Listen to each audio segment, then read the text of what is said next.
Francia, Santa Margarita María de Alacoque, o Alacoque, o Alacoque del francés, en el cual ella, siempre su costumbre, la mayoría de los santos, todos, siempre tenía esa vivencia a través de la Eucaristía, a través de la adoración al Santísimo.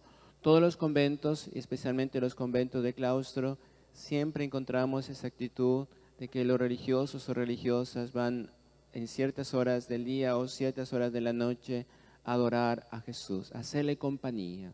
Y entonces, dentro de esas oraciones de adoración a Jesús de Eucaristía, se le presenta a Santa Margarita el Sagrado Corazón de Jesús y le pide tres cosas. Primero, que haga todo lo posible para que se consagre Francia al Sagrado Corazón de Jesús. Primera petición que pedía. En la segunda manifestación le pedía que haga todo lo posible que una vez consagrado Francia se levante un estandarte recordando a las generaciones venideras aquella consagración. La tercera aparición era que además de consagrar a la nación, de levantar un estandarte, un monumento, la tercera petición era que se cree una cofradía que propague en el mundo la devoción al Sagrado Corazón de Jesús. Pero la pregunta que ella se hacía también, pero ¿cómo lo podría hacer si yo soy una religiosa de clausura? No salgo, ni siquiera a la calle. ¿Cómo podría hacer eso? Y entonces el Sagrado Corazón de Jesús le dice que debe valerse a través de su director espiritual. Y claro, todo convento religioso tiene su director espiritual. Desde entonces, el director espiritual de Santa Margarita era aquel sacerdote jesuita Claudio de Colombier. Y entonces ella le contó lo que ella había visto en aquellas apariciones.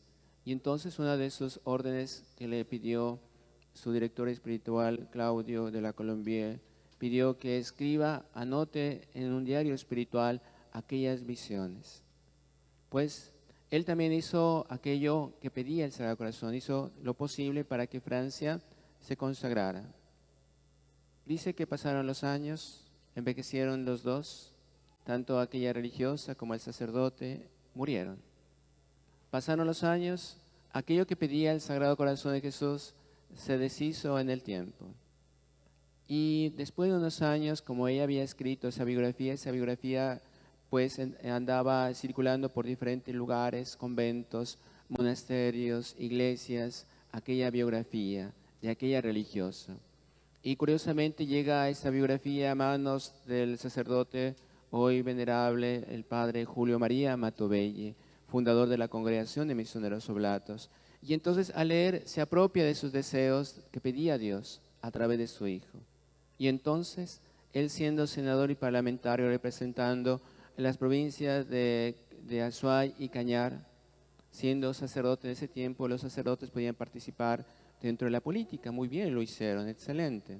Después la iglesia, abrimos un paréntesis, después la iglesia prohibió que los sacerdotes participaran en política.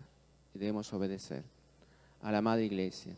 Y entonces nos dice que él siendo senador parlamentario y siendo amigo, de alguna manera conocido también con el presidente García Moreno, hizo todo lo posible que a través del Congreso en ese entonces, hoy actualmente la Asamblea, con el presidente García Moreno, se hiciera lo posible por consagrarse y efectivamente se logró. Y por eso Ecuador se consagró al corazón de Jesús desde el aspecto de iglesia, desde lo eclesial y también desde lo civil.